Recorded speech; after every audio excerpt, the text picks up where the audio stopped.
think sometimes internet creators worry too much about capturing every little bit of value that they're creating. I mean, I do this with books too. I have 2 traditionally published books, but before that I released 7 self-published ebooks on Amazon. And the amazing thing is, as an independent creator, you can do both. You're not signing exclusive contracts. You know, they're like, oh, let's leave Gumroad and go to some other platform because we can pay 3% instead of 5%. Or they're like, oh, we can self-publish this ebook. We don't have to pay the publisher all this percentage and we can keep it for ourselves. I love that sort of self-reliance, but I think sometimes it really makes online creators be blind to huge opportunities to essentially leverage the media platforms of the world to spread their message.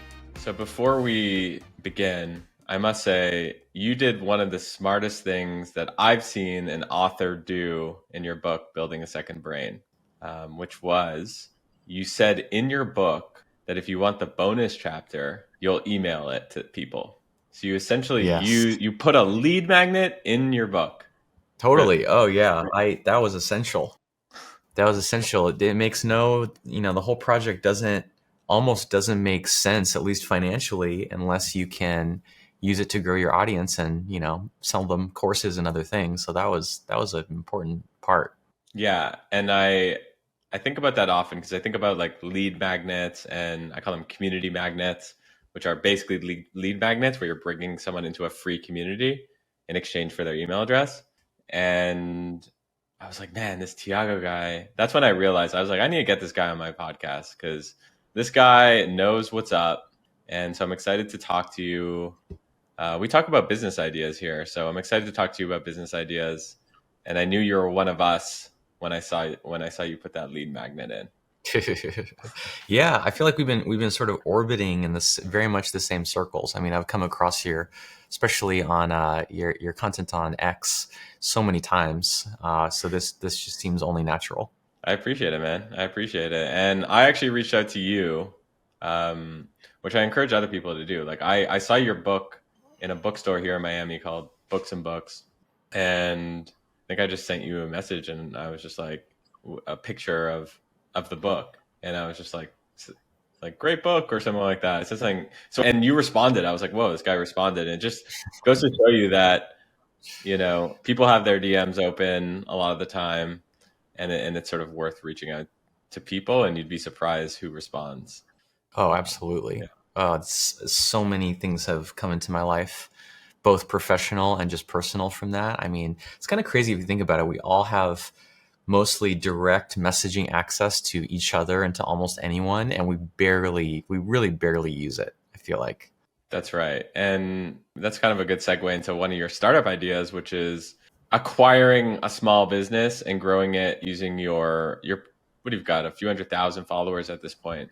So what do you mean by that? And what type of business would you consider acquiring? Yeah, this is one of my little kind of side projects, at least for now. I guess I've been bitten by the bug. This is kind of like a trend I've come across a number of times. People like Cody Sanchez and Michael Girdley and others. And for the longest time, I couldn't even fathom that possibility because my one business takes up 100% of my bandwidth and more. And I was like, how are these people like running multiple businesses?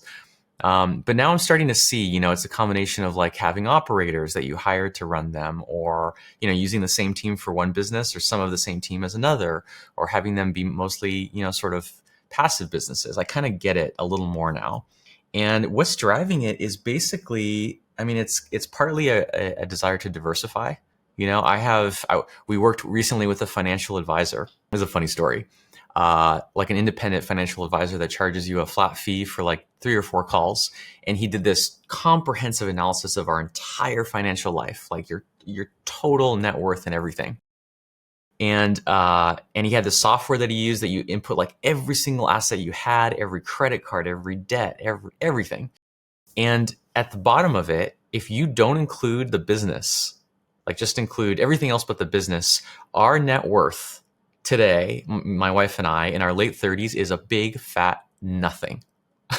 It's like our debts, which is we have no personal debt or credit card debt. It's just like our house, but we live in Southern California, cancels out every other asset that we have. which essentially means that we're, that the business is everything. I have all of my financial life in this one business. And the way the world is going with pandemics and wars and different things, like, it's dangerous. It's dangerous to live that way. So I'm just interested in moving into something that is complementary or even like counter cyclical to an internet based business. Should the internet go down or should online education go down, I can, survive basically.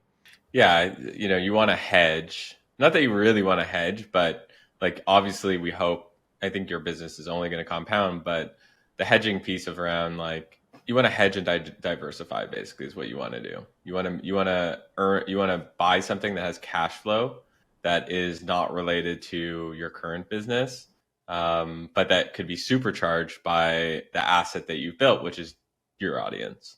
Exactly.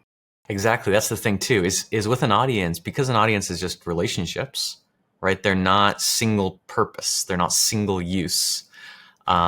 So you could conceivably diversify away from an internet business, but using the asset of your relationship with that audience as the means of diversification. So it's not like you have to go and start over completely from scratch, right? I've seen all these people, like Kevin Espedy too, and others who are like basically getting this fire hose of attention you have as an online creator and just like plugging it into even an established business that already has operations that just needs more clients. That is a really powerful model, I think. So I think the way I would think about it if I were you is you've got like, a few 100,000 YouTube subscribers, 129,000 Twitter subscribers, followers. It's like you basically have this ecosystem of almost 500,000, if not more, of people interested in the same stuff that you're interested in, productivity, unlocking your potential, that sort of thing. And the thing is, 500,000 people is a lot of people. Yeah. That's a lifetime of people to sell them things. Yeah. Now the question is, what what are you going to sell them? Is it books? Is it courses? Is it paid community? And then there's this whole other. What you're saying is there's this whole other area, and what Cody Sanchez and other people are saying. There's these boring businesses, these SMBs that your audience might want that you're not selling them that. So Totally. so my question to you is, Cody Sanchez talks about like laundromats and stuff, like you're not going to buy a laundromat and just like start posting about it on Twitter. And if you are, that'd be pretty funny. if you are, I think you need a first brain, not a second brain. You got to get that checked out. Yeah. So I think what if you have an internet audience like yourself, like let's just jam for a second. What is a more brick and mortar or boring business that you could, buy? That's what I'm trying to figure out now.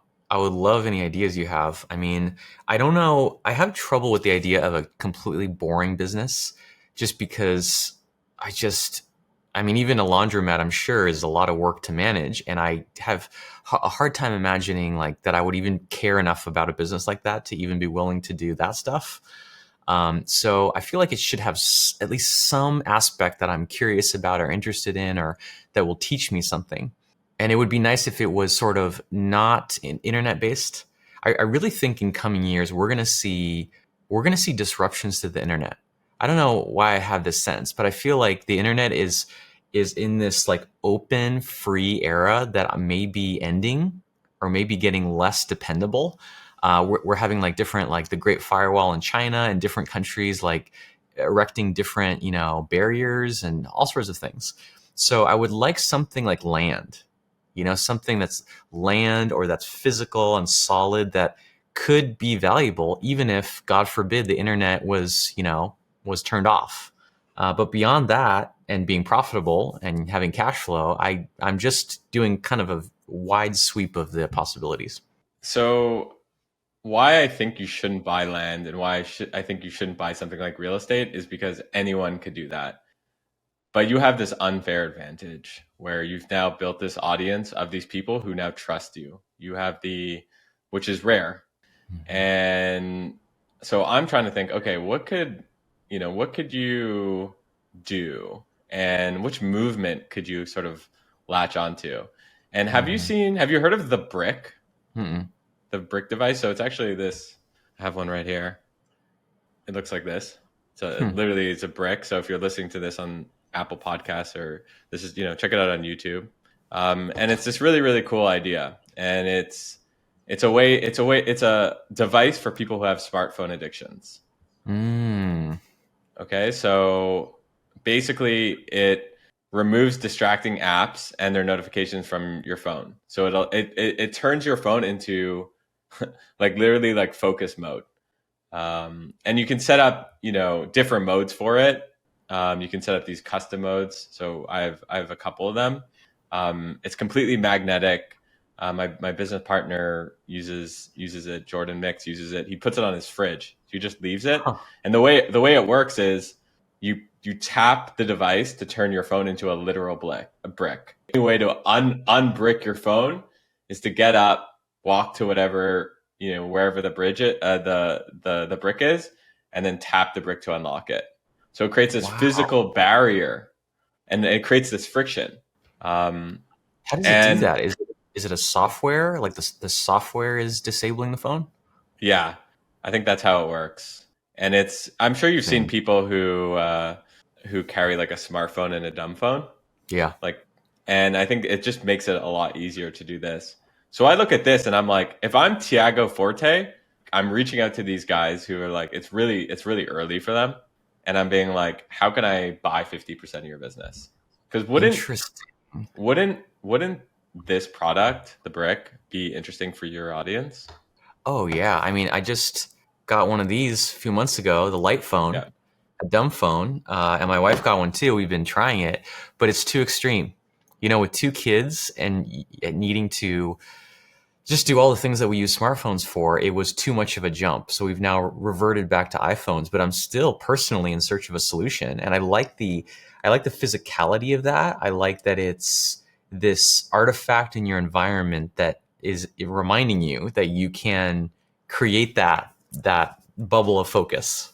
exactly. And the thing I've noticed with the brick is, if I ever go, let's say it's on my fridge, if I ever go up to the fridge and I grab it and I unbrick my phone, like I feel stupid doing it, I'm like, I check Twitter, or I check Instagram, like what a waste of time. And so it reinforces this really good habit. And I think why the brick would be so cool for your audience is, a lot of this stuff is stuff that you're already telling to your audience. Like you can live this, right? Like you'd probably promote the brick. I mean, you'd probably promote the brick regardless. Yeah. um so that's a good framework for thinking about it. It's like, number one, would my audience be into this? Hmm. Number two, what's a non-obvious thing that they would be into? So like, of course you can build a course. Of course you can go build a paid community. Of course you could sell some digital asset. But like, this is like a pretty non-correlated asset, Yeah. that's non-obvious. Yeah. And I think just like brainstorming from there.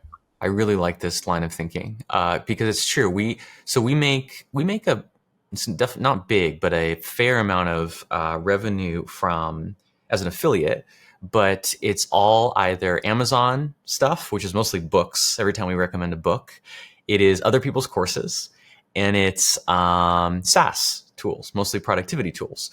But the problem is all those things are so similar, and also similar to what we ourselves sell, that it's like kind of a lot of noise. There's just like this barrage of courses and tools and apps that they're just constantly being faced with. That the physicality of that would, I think you're right, would really stand out just for the fact that it's so different. I also think I saw this in my Slack today, uh, that one of our team members has like a young sister who, she's I think like 17 or 18. She came home from college, and she came with her friends just to like hang out at their family house, and they're all like sitting in the living room reading magazines. So like, this guy who works for us like walks into his living room, his family living room, childhood house, and see all like these girls reading magazines. Magazines. It's 2024, and so he goes like, "Well, why are you doing this? Like, what? Why magazines?" And apparently, it's like the cool thing to like touch something Really? physical. Yeah, No kidding. Yeah, we yeah. recently, along these lines, we recently got we took the TV out of our living room. we just took it off the wall and stored it because we noticed we have a 3-year-old. Our oldest is a 3-year-old, and he was just spending, I mean, maybe just like an hour a day, all combined. But we started noticing behavioral issues. We noticed that it was almost like he's addicted to it. He always wanted to watch it. We noticed that we were watching it a lot and therefore modeling it. And it was a rough week or so, but it's been awesome. Like we talk to each other more. My wife and I have like our reading of physical books has picked up. It's really an amazing like one-time decision that then has, you know, infinite future benefits. But so let's explore this. I'd love to get basically free consulting, but how would you think about this? Like in theory, that sounds interesting for me to reach out to them. I'm sure they'd be open to a conversation. But then like, do I straight up just like ask for a certain percentage and then offer certain things in return? Or like, it's hard for me to even imagine what that conversation would look like. I think you go to them and you say, hey, I love the brick. I love this product. I think my audience would love it. Sure, I can be an affiliate, but there's something about being like, I'm a co-owner in this product that is going to make it feel different when I promote something that, you know, has my stamp of approval. So I'm looking for a partnership. And I would say, you know, I'm sure that you're looking for more customers. I can help you get more customers, but I can also bring friends of mine. You know, you can bring Greg Isenberg, you can bring Sean Puri, you can bring, you know, Justin Welsh, like people in your circle. So it's not just you, it's the multiplier effect of your like crew. And I would say, how could I own 30 to 50% of your business? What would like Why that range? What is it about 30 to 50? I think that you want you want the team to have the majority of the business. At the same time, if you're going to be a partner in this business, and when I say partner, I don't mean just like someone who's going to be allowed, like a co-founder creator. Like my prediction is there's a lot of co-founder creators that are just going to like tweet about a business once and then forget about it. Like, no, you're going to actually be there. You're going to, you know, you might have product feedback that you can give that might be really relevant. You know, you might write another book and you might include it in that book. Things like that are super, super valuable to someone like that. And I think that, sure, could you own 2%? Like, yeah, but if you own 2%, I'd imagine it's not that interesting. And I'd imagine something like the brick is probably doing like, it probably has product market fit with a very small group of people like me and my partner, Jordan, but probably has, if I had to guess, less than $2 million of revenue. And so it's early enough that you probably can own a big chunk of the business. And they might say like, yeah, you can own 50%, 30% of the business, but I want $1 million. In which case you say, no problem. You get their financials, you get their vision, and then you raise that money privately if you don't want to invest. So you're not putting any of your own money. You're actually going and raising from, because now you have the deal, right? So now you go to someone like me, let's say, and you say, hey, Greg, I found this amazing company. It's perfect for my audience. The business is, we're going to run it as a profitable business, and there's going to be dividends every year. And you model it out. You know, would you be willing to give me $500,000? And could you find someone else to give me $500,000 at this valuation? So now you have a deal. So you're connecting, and I'm sure people in your network would be willing to back you, because now all of a sudden you're creating a lot of value because you're going to be promoting it. You have this great business that aligns with it. And so you're also creating value. Interesting. Yeah, I like that idea. But now, so these investors, they would have themselves now equity proportional to how much they invest, right? Yeah. So the way you would structure it is, and we're getting into the details, but like, I think this might be interesting for people, honestly. Yeah. Is you would, you know, let's say they wanted $1 million for 30% of the business and all the advisory stuff that you're going to give. You have to come up with a deal with your investors. Let's say I'm the investor, where you say like, okay, of my 30%, I'm going to give 5% to Greg because he's putting in the actual capital. So that's my deal with you. Yeah. So some minority share, and then Yeah. I could also put in some money, right, just to Yeah, have skin in the game.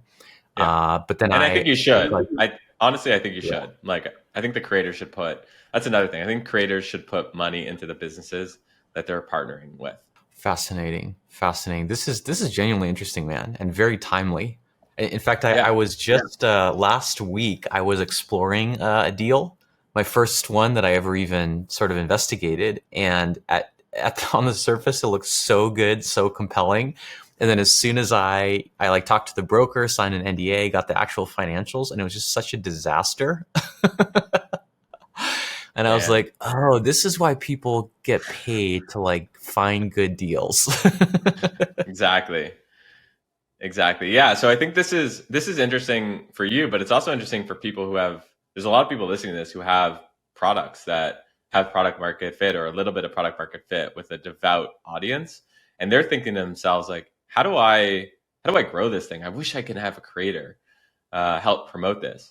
So understanding how you think about it is interesting to them too. Yeah, I almost want to speak to those people for a minute, like to tell them what it looks like from my point of view and why I'm even exploring this is like it's like I spend all my time and my team spends all our time creating content and building our audience.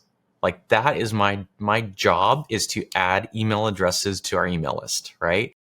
But I've kind of recently, this has been a recent realization, we have like 140,000 people on our email list. We send a newsletter every Tuesday and we have 50% open rates. So we have the weekly attention of 70,000 people, but we have hardly anything to offer them, right? Like I have a couple courses, I have a couple books. That's about it. And, that audience will buy some of those things or not or whatever.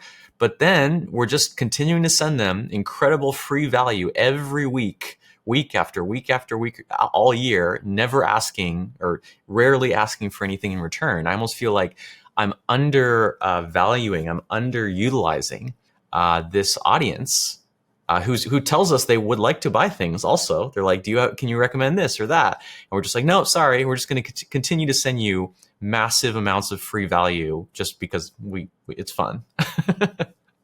Yeah, I also think that people like you are looking for things to write about and things to film about. So, using the brick as an example and talking about that lifestyle and talking about the pros and cons of taking, you know, 48 hours off or taking time where you're not looking at your phone. And so it doesn't even need to feel like you're subtracting. Like a great product should subtract from, like, it shouldn't feel like you're asking, you know. Gary Vee is famously talks about the jab jab hook, right? Like you give value, give value, give value, and then you take. And I just don't think that in 2024 that that's relevant. To me, I think that it's just jab, jab, jab, jab, jab, jab. Just another jab. Like your product should be a jab. And I think that Interesting. with something like the brick, some product that is just so relevant to your audience that it just gives you something to talk about. That's interesting to them. Yeah.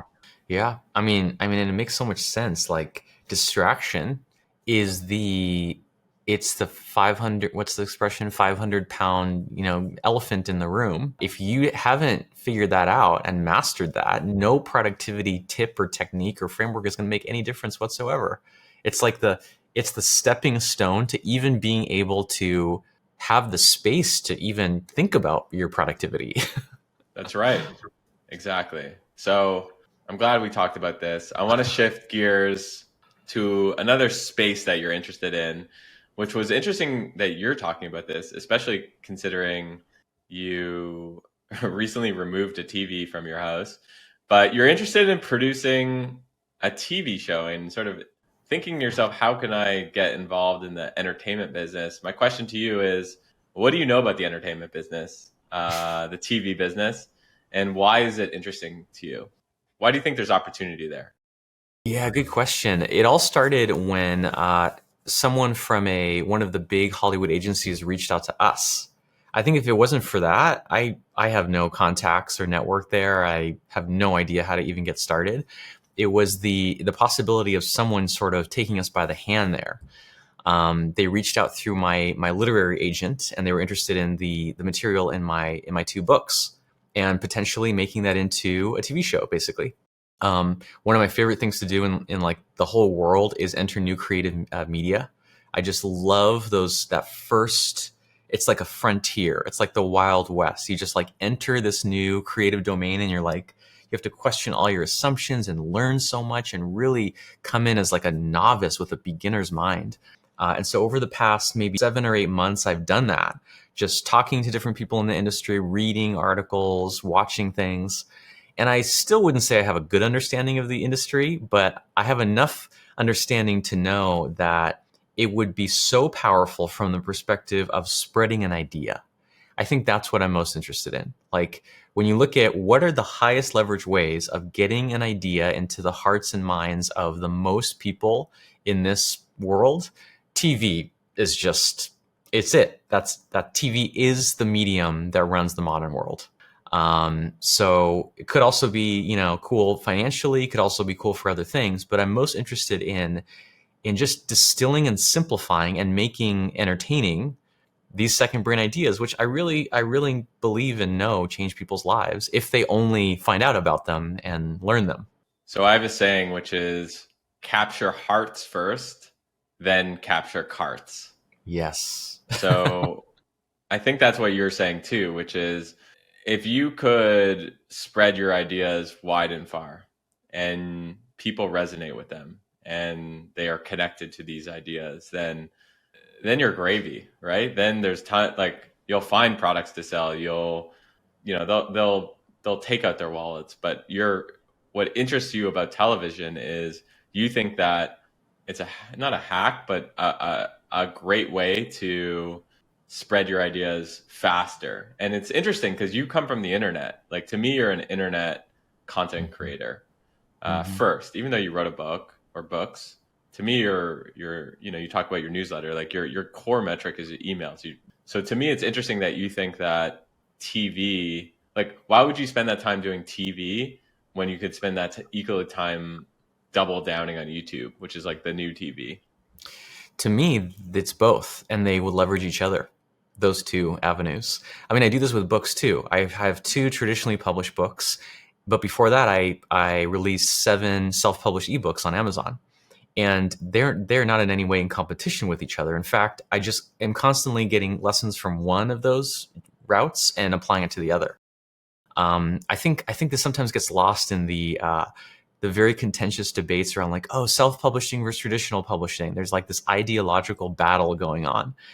And the amazing thing is, as an independent creator, you can do both. You're not signing exclusive contracts ever, right? So, I mean, so it's interesting. You can look at this from Hollywood's perspective. Like, let's look at it from where they're sitting. We're in the midst not only of a TV golden era, or like it's widely agreed upon that this era right now is like the best TV that's ever been created, right? But we're also in the midst of streaming wars. We have all these mega corporations spending billions, like tens of billions every year, losing billions to try to gain market share, right?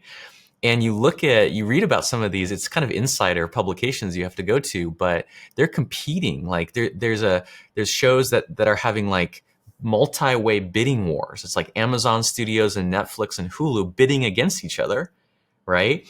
And it's a lot of big names that get that much attention, but once in a while you see people who are quite early and quite small really benefiting from that. So I'm just like, okay, I would love to be, the IP that these huge studios are fighting over. I'll be the talent, that is the one actually on camera presenting it. And I just see no downside. I mean, there is time and energy involved, but I'll continue to do all the other stuff I do and run my business. I think sometimes internet creators worry too much about capturing every little bit of the value that they're creating. They're like, oh, let's leave Gumroad and go to some other platform because we can pay, 3% instead of 5%. Or they're like, oh, we can self-publish this ebook. So like, we don't have to pay the publisher, all this percentage, and we can keep it for ourselves, I love that sort of self-reliance. But I think sometimes it really makes online creators specifically just be blind to huge opportunities to essentially leverage the media platforms of the world to spread their message. At the very least, people should have an open mind, right? Like in general, like you should never be. I always think I talk a lot about not raising venture capital because I had spent my 20s raising millions and millions of dollars, and I'm turned off. That being said, last week I had a great meeting with a venture capitalist. You know, he reached out, someone I respect. I'm not saying I'm taking his money, but I think it's important to not let yourself as a founder, as a creator, get attached to an identity. Oh, Yes. I'm the not VC guy, therefore I can't have a meeting with a VC person. I'm an internet creator, therefore I can't have a meeting with the, Hollywood producer. Absolutely Totally. not. Totally. That's such a good perspective. Yeah, it depends on the situation. If, what's that quote? If the facts change, I change my mind. What do you do? Yeah. Absolutely. I will say on the TV thing, I think that the number one reason to go on TV is to get the clips. Hmm. So, like, I noticed this with like people like Bill Ackman and Chamath. Mhm. I was like asking myself, like, why are these guys going on CNBC so much? Like, they have to, Chamath lives in Palo Alto. It's like he has to like get on a plane, go land at like LaGuardia or Newark or JFK, spend an hour to get into the city, stay at some like midtown hotel. It's like he's got kids, like probably doesn't want to like do it. It's freezing cold. I heard New York's like 20 degrees right now. It's like probably doesn't want to do it, but he does it because like 5 minutes later, he takes that clip and he posts on Twitter and it gets millions of views. Or Bill Ackman does the same thing. I noticed that like he'll go on TV and then all of a sudden, right after, clip is live. And the clips, because you're on TV, because like it looks like TV. Everyone knows what TV looks like. There's more credibility. It spreads quicker, and it's just more viral. Totally. Totally. Yeah. There's another kind of bias of online creators. They seem to think sometimes that markers of credibility or status don't matter or are bad. That's crazy. Credibility and status are more important than they've ever been because of the flood of information. No one knows what to believe or who to trust. Yeah. I mean, you got to have both. You should sort of, have your own platform that you control and also take advantage of the gatekeepers when and if they come calling. I agree, man. I agree. Okay, you have another idea on here, which I'm really interested in, which is certifying other people to teach, facilitate, consult on your IP. So you've spent years building this incredible IP, multiple books, so much content, free content, YouTube, whatever. Mm-hmm. Created a system. And I've noticed that more and more people are doing this where they're creating a system and then like the EOS system. Are you familiar? Yep. Totally. Yeah. So maybe you can tell people what EOS is and if you're familiar with the facilitators with that they have, maybe you can explain that and then explain what you would do to license your business and your IP, and why that's interesting to you. Yes, this is so timely. This is what I'm in the midst of right now. I just got back from I'm like a B2B, which is sort of the category I would put all this in, B2B education, B2B training.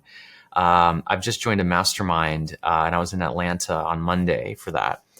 But basically, how did I get on this track? At one point a year or two ago, I was like, how does an idea actually reach its full potential? This is a question that really interests me. A new idea comes into the world. Let's just pick one, like, I don't know, agile software, right? That's an idea. How does it fully capitalize and manifest like the full potential of that idea, reach everyone who could possibly benefit, give them the maximum benefit? Yes, make the most money. Of course, that's part of it. And what's so fascinating is the world of like online course creators, which is the one that I'm a part of.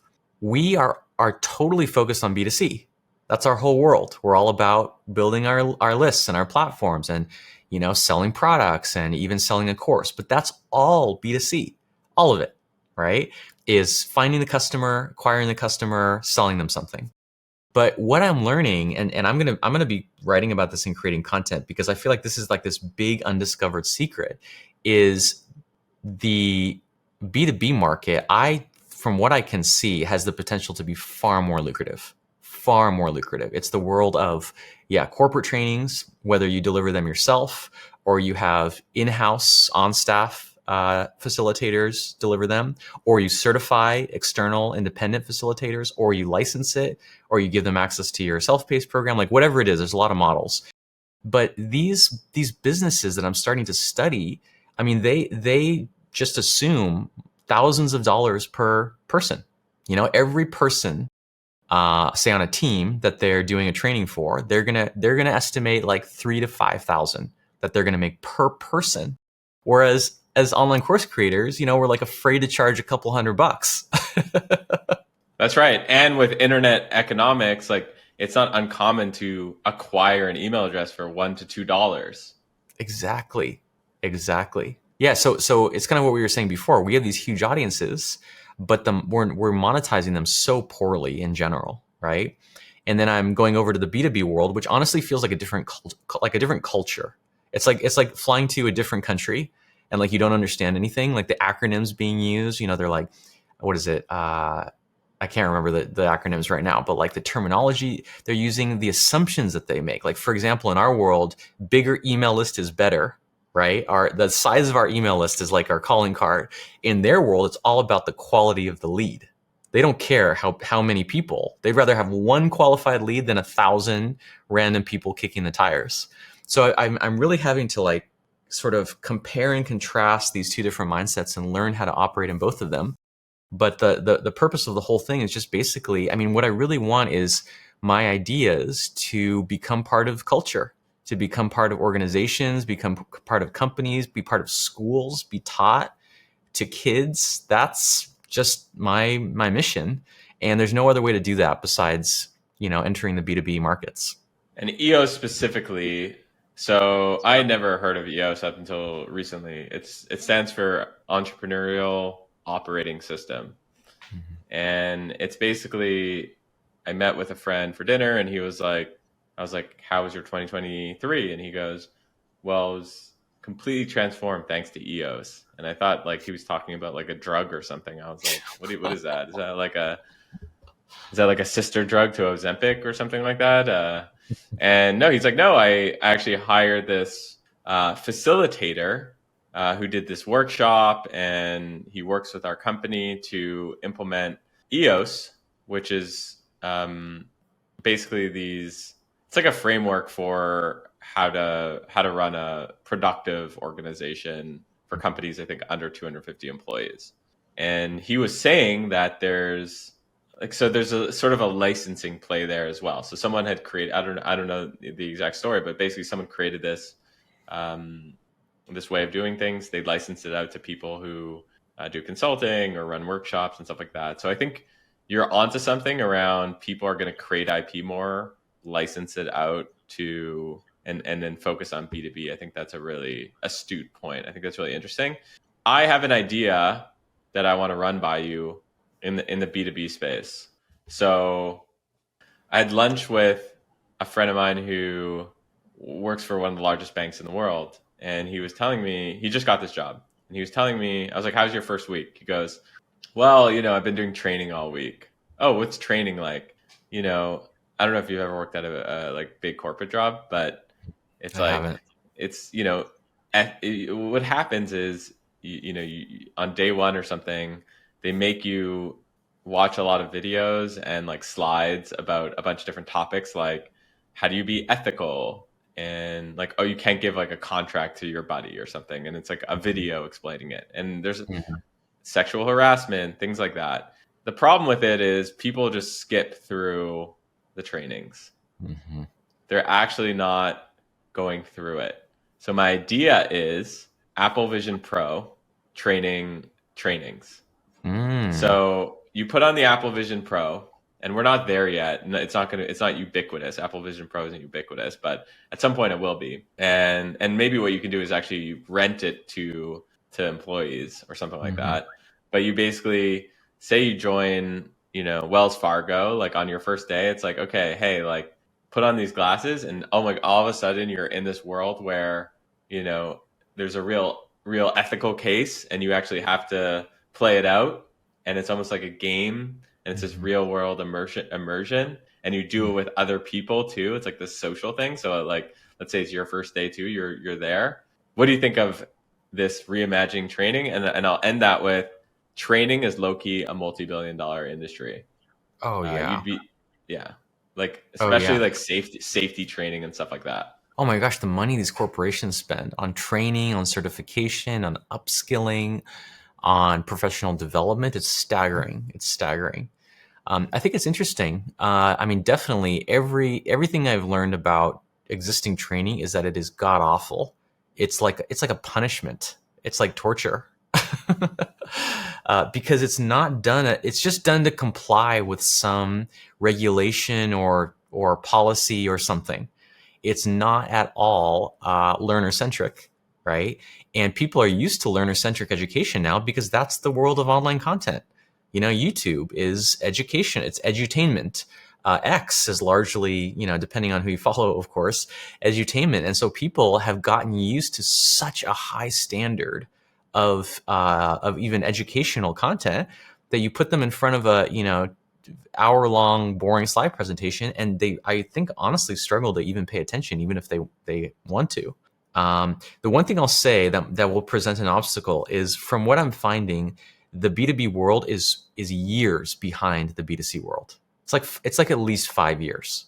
Like what is peaking and trending now in the B2C world, like today when you go on X, let's say, will begin to enter the corporate training market in like 2029, 2030. Mm, that's interesting. I mean, yeah, I think that's like really interesting because all you have to do is look at what was trending 5 years ago to be like, how do I productize something for that market?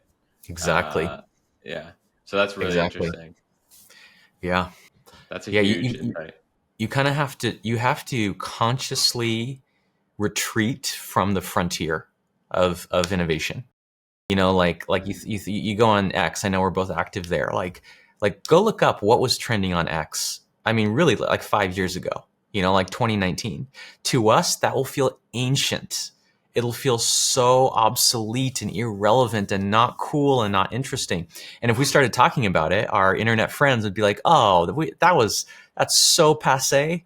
But then go talk to your friend in the corporation. I am willing to bet they've never even heard of it yet. Mm, yeah, I feel that. Does that, are you like, does that soul suck you a little bit? Are you okay with that? You know? I am. I'm kind of, that actually suits me. You know, like with even digital note taking stuff. That's a technology thing. I really advocate people not adopt any technology that is newer than 5 years anyway. You know, like I'm on Evernote. There's nothing about Evernote that wasn't present in like 2010. And the reason for that is I don't think so. There's a price to pay for being on the frontier of innovation. You know, especially when it comes to technology, you got to deal with, you're basically a beta tester. You're a guinea pig. So things are buggy, they're janky, they don't work right, they're really complicated and hard to learn. You know, that's fine if you want to experiment with an interesting new tool, but for your core productivity tools, the stuff that you rely on day in and day out, those should be mature tools, I think, is my opinion. Is there any opportunity to be building new productivity software? You know, so many people have ideas for to-do lists or Google, Google Calendar competitors or Roam competitors. Is this too busy of a space now, or is there still opportunity? I think I'm the wrong person to ask because from my point of view, I can't. There's nothing I'd less rather do than build software in that space. Why is Maybe because that? I'm just so hyper aware of their limitations. And from everything I hear when I talk to people who are doing that, it's brutally competitive. You know, there's almost a maxim that productivity tools have no moat. There's no moat. There's nothing preventing. Every year, every few months, there's a new hot productivity app. You know, in fact, my theory is that not only is there no moat, there's whatever you would call like the opposite of a moat. There's actually an incentive for people to leave your product. Why? Because the favorite moment, the favorite experience of people who use such apps is starting over with a brand new blank slate. It feels good, like usually the longer someone has been using a note-taking app or to-do list app, the worse it is, and the more they hate it because it's just cruft. And so this is why there's so many productivity app switchers everywhere, is moving to the new tool. You get to be like, oh, I'm leaving my old life behind and I'm a brand new person. I heard through the grapevine that Ali Abdal, productivity YouTuber, is working on a productivity app. I've heard that too. What advice would you give Ali? I mean, Ali's different because I mean, is he? It's like, my pushback is when you're building a startup, when you're building a product, you have to ask yourself, am I building something that's New York or am I building something that's Fiji? And Fiji there's not a lot of competition. This is something I grabbed, this Fiji concept from Andrew Wilkinson from Tiny. There's not a lot of competition. It's sort of an island in its own world. Like, you can be, you can have your own little kingdom in Fiji.